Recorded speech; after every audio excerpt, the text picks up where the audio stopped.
ओम। Detachment. अगर मोक्ष की बात करें, मुक्ति की करें, डिटैचमेंट जरूरी है।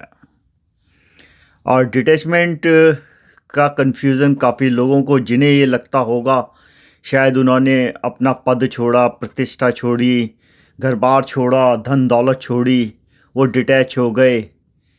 शायद वो पूरा सही नहीं होता। समझने की बात है, क्योंकि जब तक आप किसी चीज़ से जुड़े हुए हैं, और बात करें तो अभी कुछ लोग बोलते हैं हम विदेशों में रहते थे, हमने वो नौकरियां छोड़ दी। इसका मतलब ये है कि आपने कुछ त्यागा नहीं है, आप अभी भी उससे जुड़े हुए हैं। लोग कहते हैं हम इतने व्रत रखते हैं, हमने जो है 25 साल पहले हम भी बहुत अमीर थे, ये छोड़ा वगैरह वगैरह। खैर, ये सब अपनी अपनी यात्रा है। मज़े की बात तब आती है और एक फ़कीर और एक जब भिखारी मिले। भिखारी बहुत परेशान था, ज़िंदगी से हताश था हर जगह। उसने सोचा चलो ये इस फ़कीर के बारे में सुना, ये भी मेरी तरह भिखारी होगा। बहुत सी बार होता है ना, जब इंसान क्या कहते हैं अपना दर्द मिला के उसे ढूंढता है जिसके पास वैसा दर्द हो।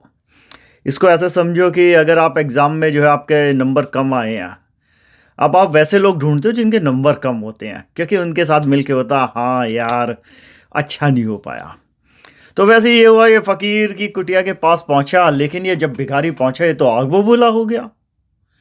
इसने कहा ओए फ़कीर क्या कर रखा है, लोग तुम्हें फ़कीर के नाम से बुलाते हैं। फ़कीर बोला यहाँ तुम्हारा राजसी सिंहासन चल रहा है, जो तुम बैठे हो सोने की कुर्सी है, चारों तरफ जो है तुम्हारे ये जो चीज़ें रखी हुई हैं वो बहुत बढ़िया रखी हुई है, इतनी महंगी महंगी।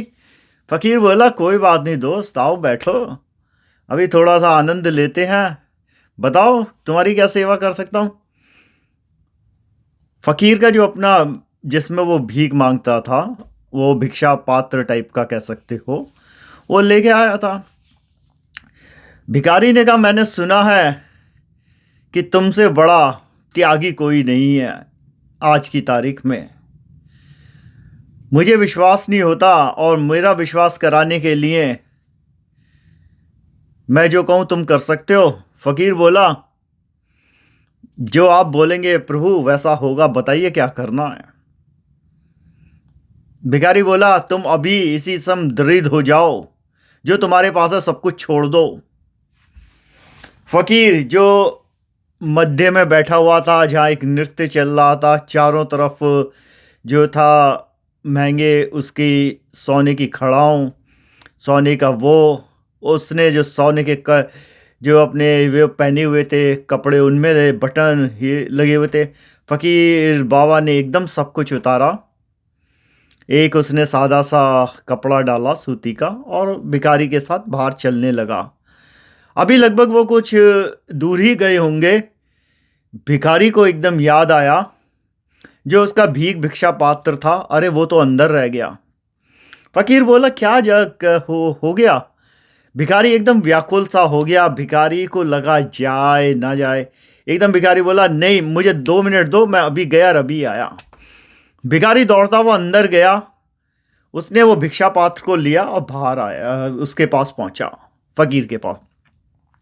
फ़कीर बोला तुम कौन सी बहुमूल्य चीज़ लेके आए मेरे दोस्त। भिखारी ने कहा अगर ये भीख पात्र नहीं होता मेरे पास तो मैं फिर क्या करता। अब फ़कीर हंसा, बोला यही तुम में और मुझ में फ़र्क है, तुम आज भिखारी होने के बाद भी जो है अटैच्ड हो, और मैं अमीर फ़कीर होने के बाद भी डिटैच हूँ, क्योंकि मेरे लिए उन चीज़ों की कोई कीमत नहीं है, उनके लिए कोई बैर नहीं है। मैंने क्या छोड़ा, क्योंकि जो था वो था। मेरा डिटैचमेंट मेरे दिमाग के अंदर है, मेरे माइंड की पावर है। और तुम फिजिकली डिटैच हो, तुम भिखारी हो, तुम्हें इसलिए लगता है कि तुम डिटैच हो, ऐसा नहीं है।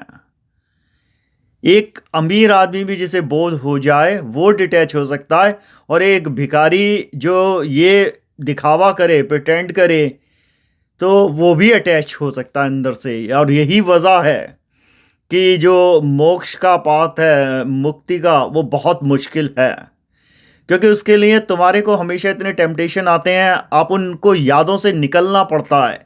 क्या था, हम ये थे, क्योंकि वो आपका जन्म नहीं था। आज जो है वो ये है कि आप हमेशा तैयार हैं जब भी बुलावा आए जाने के लिए, और किसी चीज़ के होने या ना होने से कोई फ़र्क ना पड़ना। तो अपना जीवन झांको, दूसरों के बारे में देखते हो, उन्होंने ये त्यागा, उन्होंने नौकरी छोड़ी, खुद से देखो तुमने क्या त्यागा है, और क्या तुम उसके लिए आज रोते हो, क्रेव करते हो कि हम ये थे, हमने वो करा। क्योंकि असली जो त्याग है वही डिटैचमेंट है। और इस श्रृंखला में आगे बात करेंगे ओम।